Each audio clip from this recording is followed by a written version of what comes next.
Amém, irmãos? Evangelho de Lucas, no capítulo 15.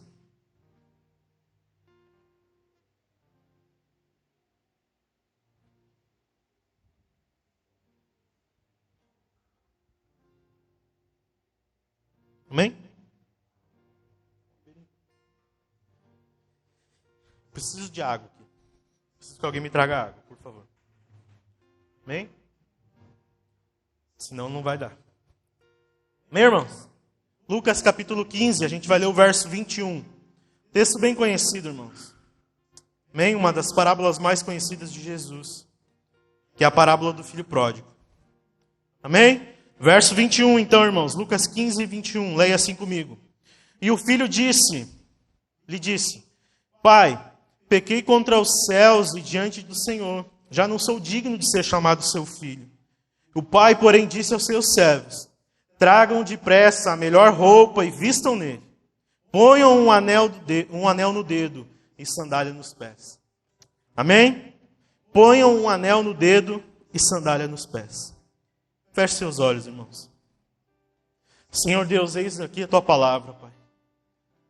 Em nome de Jesus, ela nesta noite, Pai, nos instrua em toda sabedoria e conhecimento. Aquilo que nós precisamos aprender de Ti, Senhor. Em nome de Jesus. Que ela realmente seja como uma espada em nosso coração nesta noite. Que ela possa nos exortar e nos edificar para a vida eterna. Em nome de Jesus. Amém. Amém, irmãos? A parábola do filho pródigo é uma parábola de reconciliação. Amém? Quem conhece a parábola do filho pródigo assim, irmãos? Amém? É uma parábola muito conhecida. Talvez a mais conhecida das que Jesus ensinou. Amém? Porque é uma parábola de reconciliação. Você sabe muito bem que o filho pródigo, irmãos, esse filho chamado de filho pródigo, ele estava na casa do pai com o seu outro irmão. E ele tinha tudo do bom e do melhor, ele tinha todos os benefícios, ele tinha tudo aquilo que o pai tinha a oferecer, ele tinha a sua herança, ele tinha a sua parte, a sua família, a sua casa, tudo aquilo que o pai tinha para lhe oferecer como um homem muito rico, de muitas posses, de muitos bens, o filho tinha direito e tinha como usufruir na sua casa. Mas você sabe, a Bíblia nos ensina, irmãos, Jesus conta, através dessa parábola, que o filho em determinado momento se rebela contra o pai. Amém? Ele chega para o pai e diz, eu quero a minha herança, eu quero ir embora.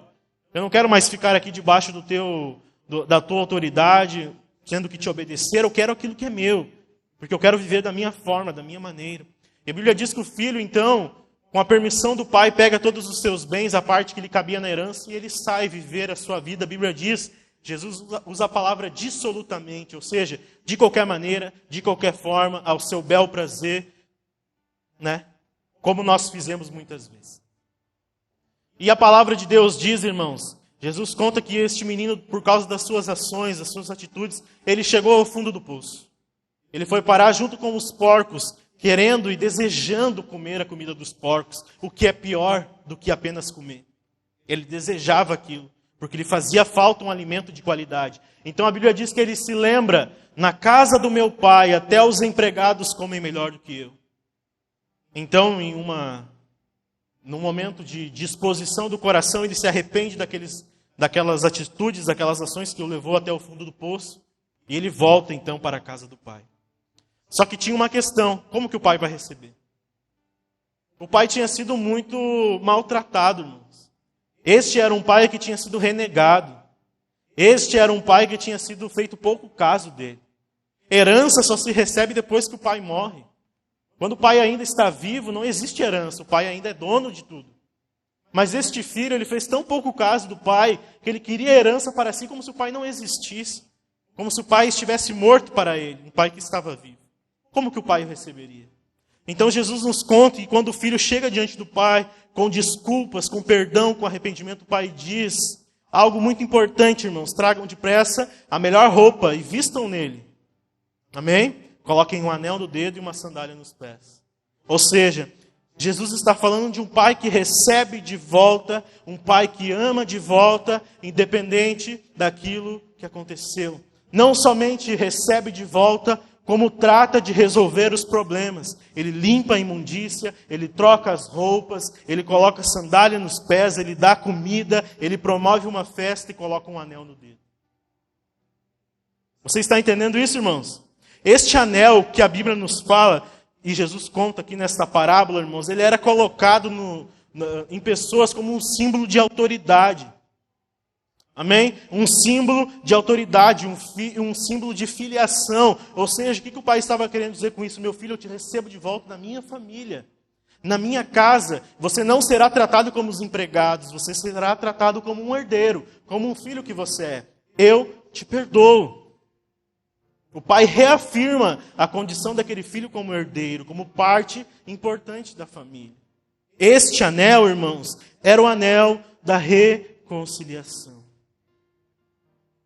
Era muito comum nesta época, irmãos, que esses anéis, que representavam autoridade, filiação, né, que representavam esta união, essa comunhão dentro de uma família, era comum que eles fossem muito cobertos de joias. Amém? Os anéis colocados nos dedos, irmãos, eram cobertos de joias, de pedras preciosas. Os anéis tinham essas pedras, essas joias. E eu quero que você imagine este anel neste momento na sua mente, irmãos. Imagine um anel cheio de pedrinhas preciosas.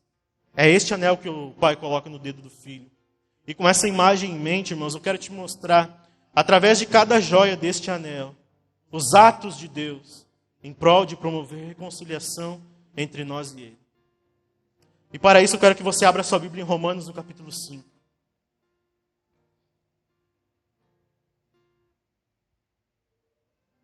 Repita comigo, esse é o anel da reconciliação. Enquanto você abre em Romanos capítulo 5, eu quero que você imagine essa história que Jesus contou, irmãos, como um breve resumo da humanidade. Este filho que estava dentro da casa do pai e usufruía de todos os benefícios de estar perante o pai, irmãos. Mais do que os bens, era a presença do pai. Este filho caiu. É semelhante à história do homem. É ou não é verdade? A Bíblia diz que Deus tinha criado Adão e Eva perfeitos para usufruírem de um lugar perfeito. E melhor ainda, Deus os visitava no fim do dia para conversar com eles. Para em comunhão falar com eles. E a Bíblia diz que Adão e Eva preferiram seguir os seus próprios caminhos. Deram ouvido a uma serpente, Satanás. E foram expulsos do jardim porque fizeram pouco caso da presença de Deus. Essa história do filho pródigo é um belo resumo da queda do homem. Amém? Mas Jesus nos mostra que é possível restauração. Ele disse em João no capítulo 10, eu vim para que vocês tenham... Não, irmãos, repitam comigo, como vivos. Eu vim para que vocês tenham vida. Jesus veio resolver este problema. Jesus veio reconciliar os homens com Deus. Amém? E através então desse simbolismo do anel, irmãos, eu quero que você leia Romanos capítulo 5, verso 1 em diante comigo. A Bíblia diz assim: justificados, pois, mediante a fé, temos paz com Deus por meio do nosso Senhor Jesus Cristo, pelo qual obtivemos também acesso pela fé a esta graça na qual estamos firmes e nos gloriamos na esperança da glória de Deus. E não somente isso, mas também nos gloriamos nas tribulações, sabendo que a tribulação produz perseverança, e a perseverança produz experiência, e a experiência produz esperança. Ora, a esperança não nos deixa decepcionados, porque o amor de Deus é derramado em nosso coração pelo Espírito Santo que nos foi dado. Amém? O amor de Deus é derramado por nós, através do Espírito Santo que nos foi dado. Amém, irmãos? Com esta imagem do anel na sua mente, nesse simbolismo, a primeira pedrinha do anel são 8, amém, irmãos? Mas eu não vou trazer as 8 hoje por causa do tempo. Amém? Mas a primeira pedrinha é a fé. Repita comigo, fé. Fé. Amém, irmãos? Olha o verso 1 novamente comigo. Justificados, pois, mediante a... Temos paz com Deus por meio do nosso Senhor Jesus Cristo, pelo qual tivemos também acesso a esta graça na qual estamos firmes. Você sabe muito bem que a fé, irmãos, ela é a certeza das coisas que não se veem, mas se esperam. O autor de Hebreus, ainda no capítulo 11, no verso 6, ele nos diz, irmãos, que sem fé é impossível. Por quê, irmãos? Sem fé é impossível agradar a Deus. Pois quem se aproxima de Deus, ele diz, precisa crer que Ele existe e que Ele recompensa aqueles que se achegam a Ele. Sem fé é impossível agradar a Deus. Por quê? Porque é através da fé que nós acessamos o Deus que é Espírito. É através da fé que nós cremos naquele que não vemos, mas esperamos. É através da fé que nós acessamos, repita comigo, acesso. Como Paulo diz aqui no capítulo 5, no verso 1 e 2, é através da fé, ou é por meio da fé, que nós temos acesso a quem, irmãos? A Deus. Sendo Jesus esta ponte que foi edificada entre os homens caídos, pecadores, e o Deus Santo, cheio de amor, de graça e misericórdia, que quer salvar.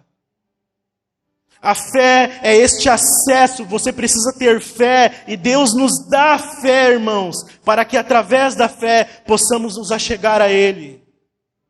Como Ele diz, como a palavra de Deus diz, achegai-vos, pois, a Deus, e Ele se chegará para vós. Ele está esperando de braços abertos. É através da fé, este instrumento precioso, irmãos, que nós alcançamos a salvação através de Cristo Jesus. E Paulo diz, irmãos, que tipo de salvação é essa? Primeiro, no verso 5, no capítulo 5, verso 1, ele diz, justificados fomos. Repita comigo, justificação. É por meio da fé, irmãos, que você usufrui de justificação. É através da fé, irmãos, que Deus nos declara justos diante dEle. Porque quando Deus olha para um pecador arrependido, Ele olha para o seu filho crucificado numa cruz. Um filho que não tinha pecado algum, um filho que não fez mal a ninguém, um filho que não pecou, um filho que não era criminoso, um filho que era perfeito, o Cordeiro de Deus que tira o pecado do mundo. Quando você se achega diante de Deus, independente das suas dores, das suas fraquezas, e você com um coração arrependido, você confessa os seus pecados e professa a sua fé em Jesus Cristo, Deus passa a olhar para o seu Filho morto numa cruz. Não mais para as nossas dores, não mais para as nossas feridas, não para as nossas roupas imundas de ter estado num chiqueiro com os porcos. Ele olha para o seu Filho crucificado, mas ressurreto para a glória de Deus.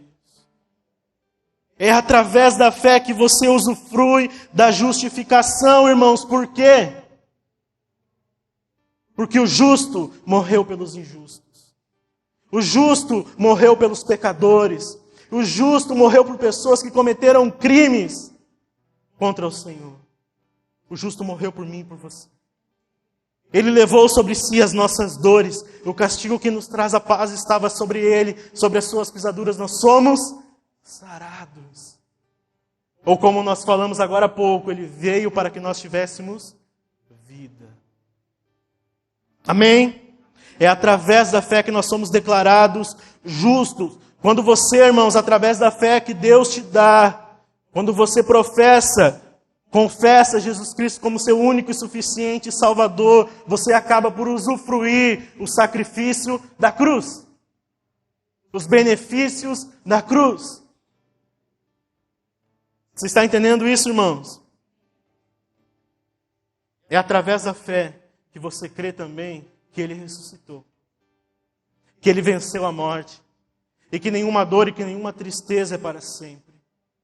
Mas aquilo que Ele fez por nós, as suas palavras e a sua salvação, isso sim permanece para sempre. Amém? Paulo diz também, irmãos, que através da fé nós estamos firmados, nós temos acesso à graça. Repita comigo, graça. É por meio da fé, irmãos, que nós acessamos a infinita graça de Deus. O infinito amor de Deus. A infinita fonte de graça, de misericórdia e de perdão. A infinita fonte, irmãos, de restauração. de limpeza, de purificação. É através da graça que você é salvo. Afinal de contas, nós somos salvos pela graça, através da fé. Você está entendendo isso, irmãos? Tanto que Paulo diz no verso 2 que é nesta graça que nós permanecemos firmes. Repita comigo, firmados. Sabe por quê, irmãos? E aqui é um importante destaque sobre a graça. Ela não serve apenas para te salvar, irmãos, como um acesso à presença de Deus. A graça também é um instrumento que Deus te deu para viver a sua caminhada em direção à vida eterna. Para te aperfeiçoar, para moldar os teus caminhos, para te dar um destino, para te dar um alvo, para te fazer mais do que vencedor. Você está entendendo isso, irmãos? A graça é necessária para toda a caminhada cristã, não apenas para entrar no reino. Em nome de Jesus. Você sabe muito bem, irmãos, que a fé por si mesma ela não salva ninguém. Quem salva é Jesus. Amém? A fé, irmãos, ela é um instrumento, mas ela não salva. Quem salva é Jesus Cristo, porque a nossa fé está firmada em Jesus Cristo, porque é Jesus Cristo o autor e consumador da nossa fé. É nele que nós estamos firmados, irmãos. Fé não é crendice. Fé não é pensamento positivo. Fé não é palavras de afirmação, irmãos. Fé é a certeza daquilo que nós não vemos, mas esperamos. Amém? Tem uma frase, irmãos, de um pastor que ele diz assim, ó: a fé é a certeza do que não se vê, e o amor de Deus torna o que não se vê visível. É através da fé que você toma posse disso. Do amor de Deus que torna todas as coisas visíveis, mesmo que você não esteja vendo. Amém? A segunda joia deste anel, irmãos, repita comigo, paz. No verso 1 de novo, irmãos, leia comigo, deixe sua Bíblia aberta. Ele diz assim: sendo, pois, justificados pela fé, nós temos paz com... Paz com quem, irmãos?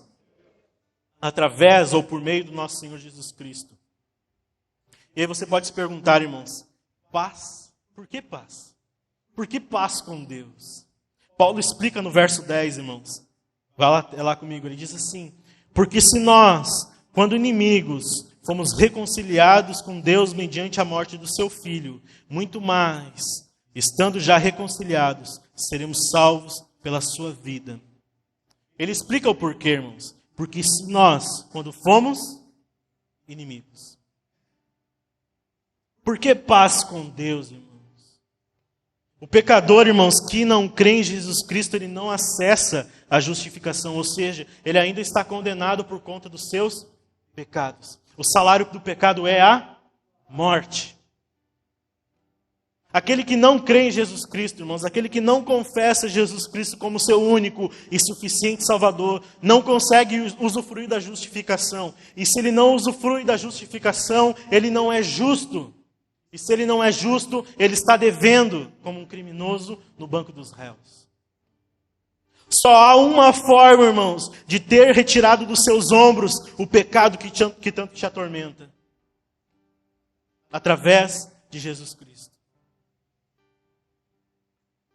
O único mediador entre Deus e os homens. Sabe por quê, irmãos? Paz com Deus. Porque o pecado, irmãos, você precisa entender uma coisa. Tem diferença você pecar contra mim, você me ofender, do que ofender o Deus Criador, o Deus vivo.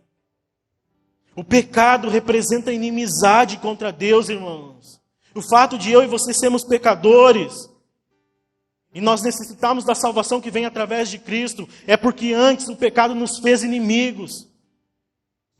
O pecado nos colocou em guerra, em rebeldia contra Deus. O pecado, eu sempre gosto de usar esse exemplo, irmãos. Ele edificou um abismo entre nós e nós não conseguimos transpor, porque se nós passássemos por este abismo, nós cairíamos. Jesus Cristo vem ao mundo e através da sua cruz, Ele possibilita que a gente atravesse este abismo em direção a Deus. Mas o pecador que não se arrepende, continua nos seus pecados, continua distante e continua entre ele e Deus um abismo, um muro, algo que os separa. Nós precisamos de Cristo para que Cristo, através do seu sacrifício, estabeleça paz com Deus de uma vez por todas. Para que ao invés de inimigos, nós sejamos chamados de filhos. É o que acontece com o filho pródigo. Ele peca contra o seu pai, mas o que o pai faz? O pai o busca. O pai estabelece um caminho, o pai facilita as coisas, porque se dependesse de nós, nós estaríamos jogados na imundícia do pecado até hoje. Se dependesse de mim e de você, nós continuaríamos em guerra contra o Deus vivo, mas Ele é tão bom, Ele é tão amoroso que Ele não nos deixa assim. Saiba que você não veio aqui ao acaso, você não está aqui aleatoriamente. Deus está te chamando, meu filho, venha. Eu quero derrubar este muro, eu quero desfazer a discórdia, eu quero novamente comungar, eu quero novamente conversar e me relacionar com você. Chega de distância. Você está entendendo isso, irmão? Se você está aqui nesta noite, irmãos, é porque Deus quer se reconciliar com você.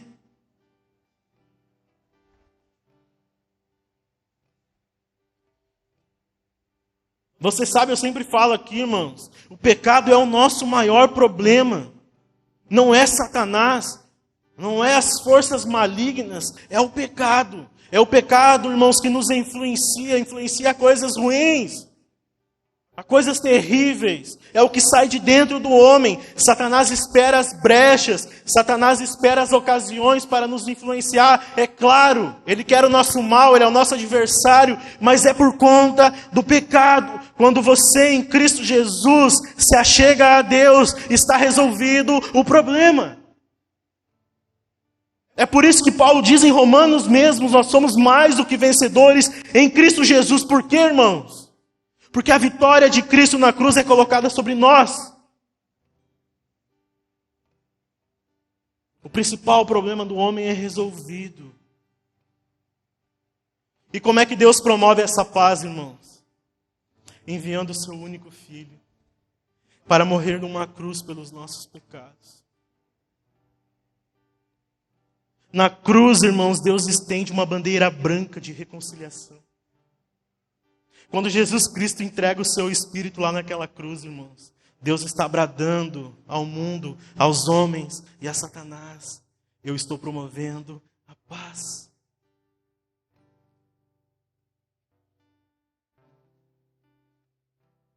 Você pode dar glória a Deus? Não tem, irmãos, me desculpa, mas não tem como ficar apático com essa mensagem. É só quem já esteve no fundo do poço para saber disso. É só quem já esteve na lama entre os porcos para saber que não tem como ignorar essa mensagem. Não tem como ignorar este amor, irmãos. Como que alguém pode, sendo tão perfeito, caminhar em direção ao madeiro e ser crucificado, ser zombado, ser humilhado por pessoas que depois o rejeitariam ainda mais? Como que pode um Deus tão amoroso que foi confrontado por um homem pecador como eu e você? Como pode Ele enviar o seu filho, o seu único filho, ao mundo para morrer numa cruz pelos nossos pecados? Como pode isso? Esta é a maior mensagem do mundo. Por isso que Paulo diz que isso é loucura, porque o próprio Deus se pendurou no madeiro para salvar aqueles que Ele quer bem.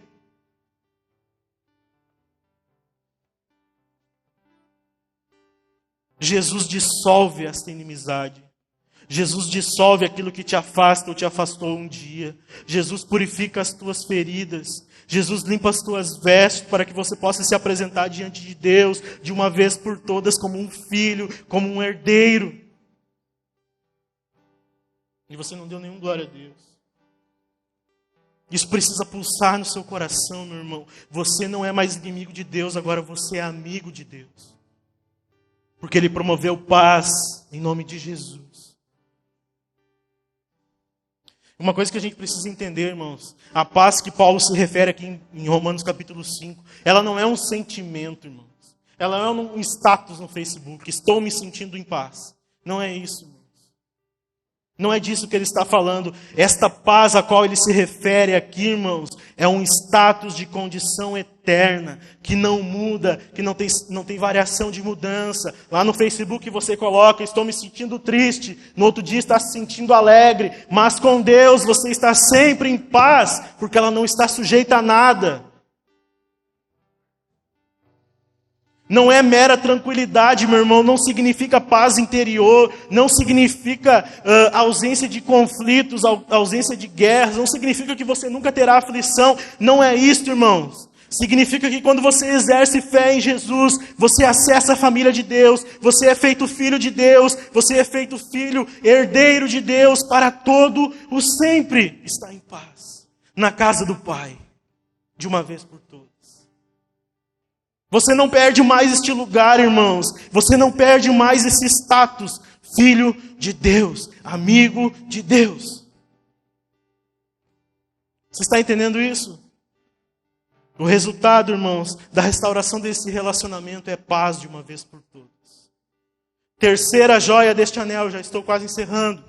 Repita assim comigo. Alegria na esperança.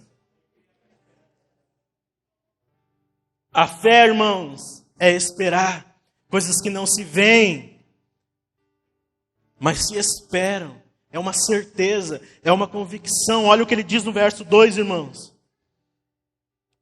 Mediante quem obtivemos acesso pela fé a esta graça, na qual estamos firmes. E olha só, e nos gloriamos na esperança da glória, alegria na esperança. Sabe por quê, irmãos? A fonte inesgotável de verdadeira alegria, irmãos, é a glória de Deus. É participar da glória de Deus.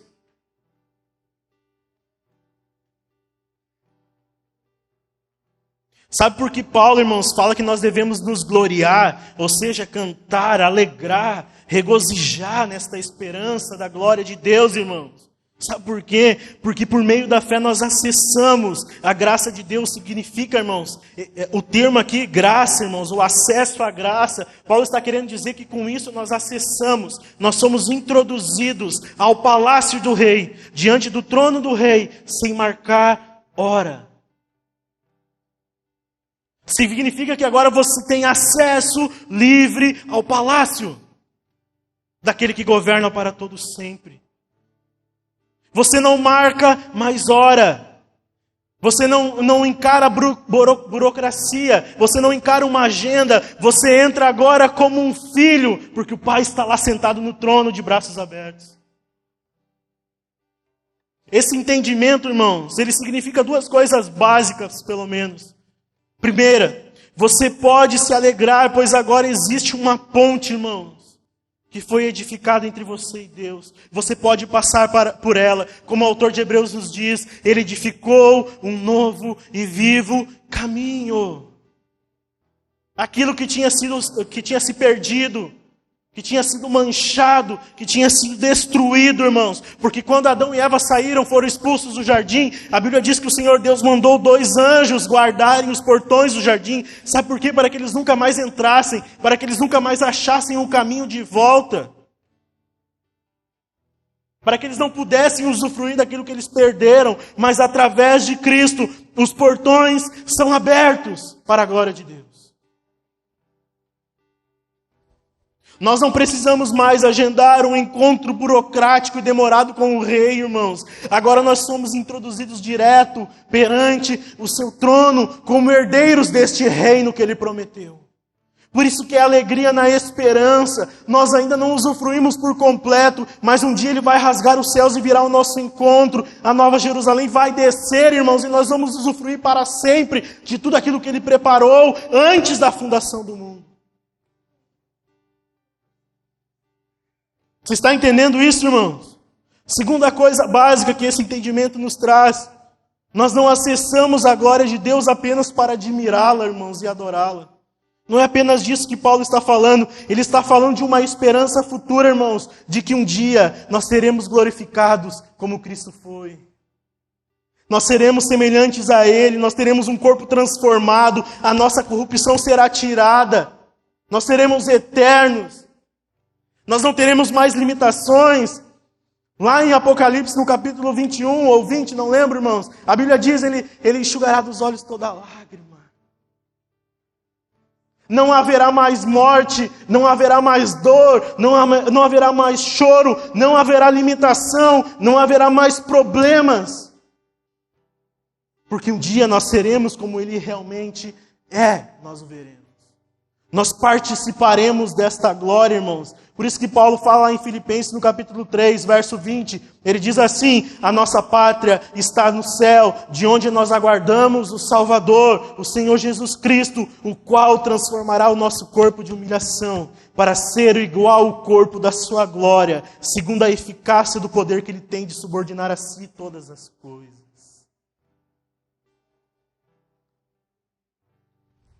A quarta pedrinha, irmãos, do anel, a quarta joia, e a última de hoje. Repita assim comigo: alegria no sofrimento. A terceira era alegria na esperança. A última é alegria no sofrimento. Leia comigo o verso 3 de Romanos 5. Ele diz assim: e não somente isso, mas também nos gloriamos nas tribulações, sabendo que a tribulação produz perseverança.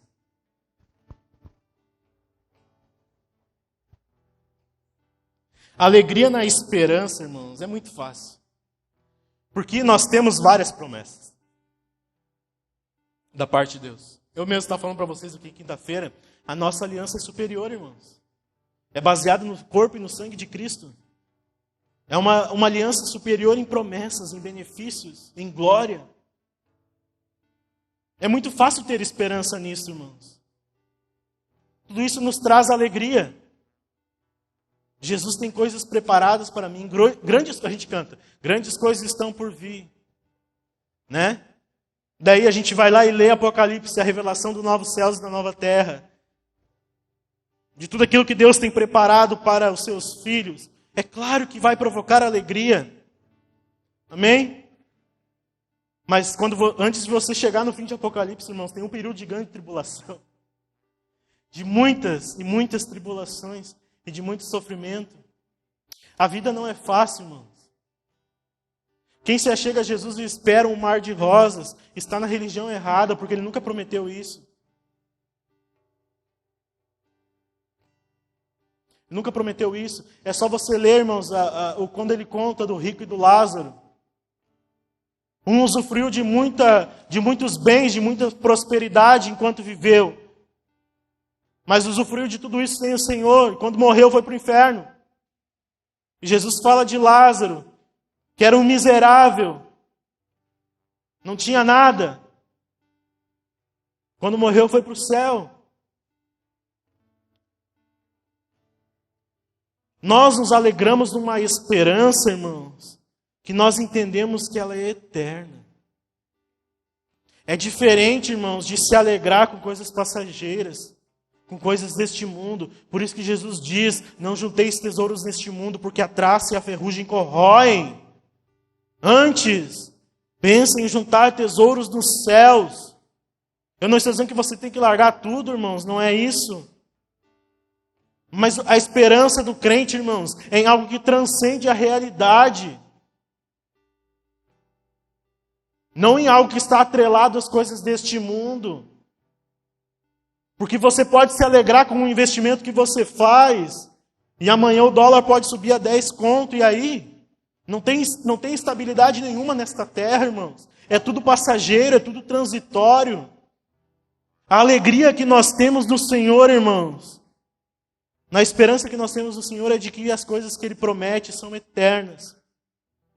Por isso que o crente pode se alegrar no sofrimento. Porque, irmãos, no geral as pessoas estão fugindo do sofrimento. Fuja daquilo que te faz mal. É o que eu mais ouço na internet todos os dias. Fuja do que te faz mal. Das pessoas que te fazem mal. Dos ambientes que te fazem mal.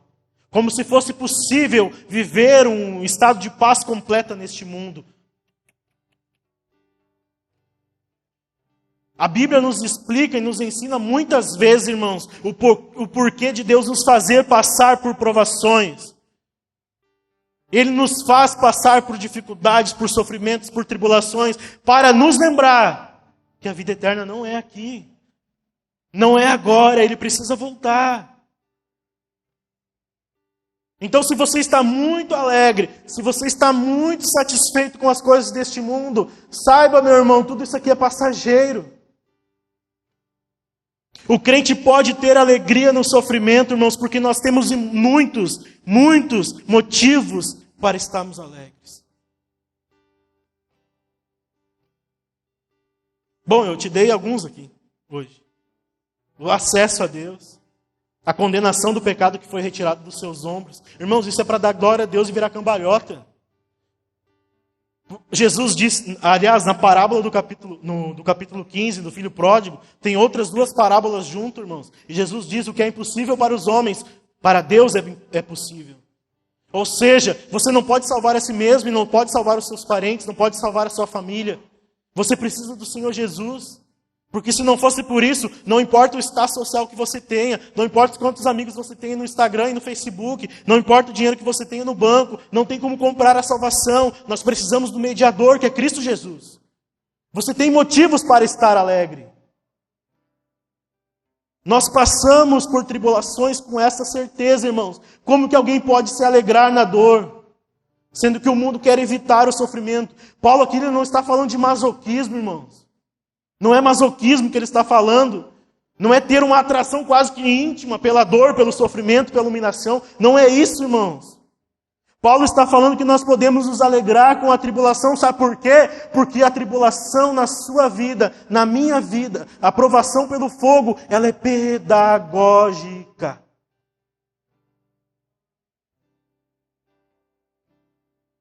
A dor, o sofrimento, a humilhação, a perseguição, a tribulação ensina.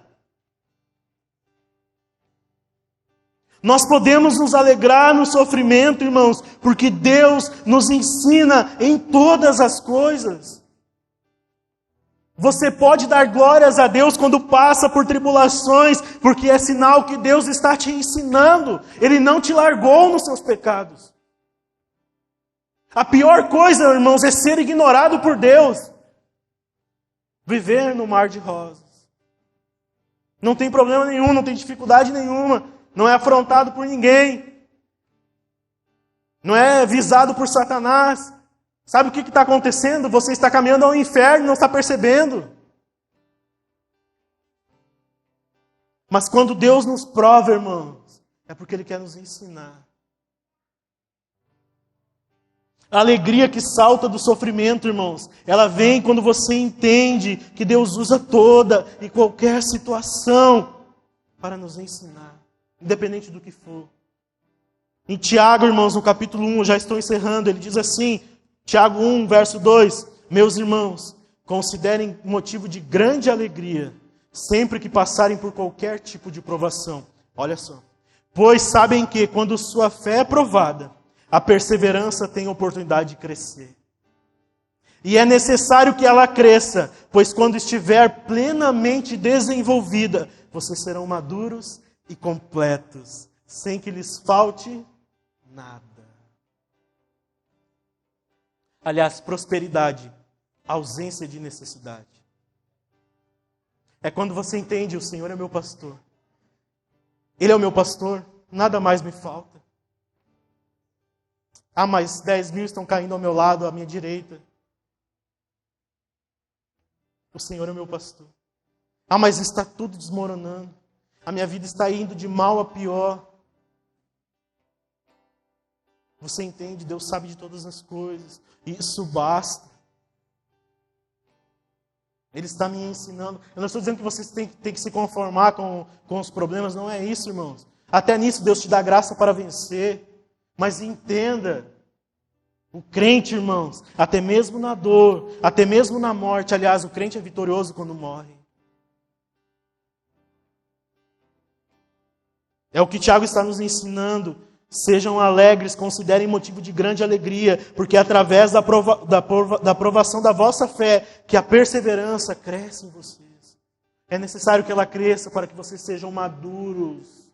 Nós estamos falando de aperfeiçoamento. As suas dificuldades te aperfeiçoam para crescer em direção à vida eterna. Para encerrar, irmãos, Tiago aqui está nos ensinando, irmãos, que a provação, ela serve de aprendizado. É o que eu sempre falo para vocês e até brinco. Que se falava, o deserto é a escola do Senhor, irmãos. O deserto é onde Deus ensina. Sabe por quê? Porque é no deserto, irmãos, da sua vida, que você aprende a recorrer e a depender do Deus que pode te ajudar.